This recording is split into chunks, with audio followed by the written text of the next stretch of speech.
Question number 8, Darien Fenton. Tēnā koe, Mr Speaker. My question is to the Minister of Immigration. What labour market testing requirements does Immigration New Zealand carry out before approving an employer's application to bring foreign workers to New Zealand? The Honourable Nathan Guy. Mr Speaker, I have been advised by Immigration New Zealand that they undertake a variety of labour market checks where information from work and income recruitment efforts by the employers and the skilled shortage lists are taken into account. In the case of approval in principle applications, consultation is also undertaken with relevant unions, guilds and industry training organisations. The labour market test is there to ensure that migrant workers do not displace New Zealanders from employment opportunities. Darien Fenton.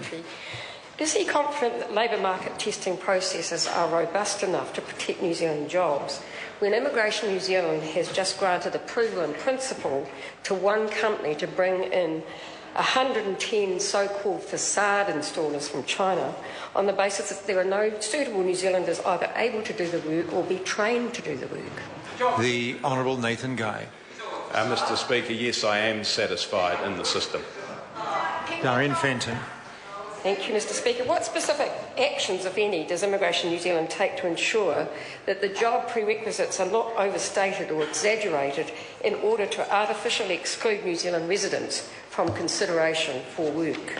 The Honourable Nathan Guy.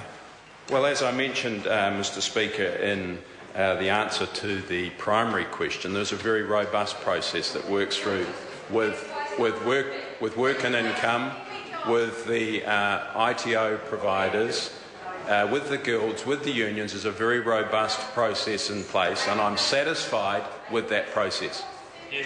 Darien Fenton. Thank you, Mr Speaker. In what part of the government's 120-point economic plan does it state that we will grow our economy and create jobs by bringing in migrant workers into temporary and fixed-term employment, despite New Zealanders being ready and able to do this work or easily trained to do it? The Honourable Nathan Guy. Well, I'm pleased that that member is applauding our 120 plan, which is very successful.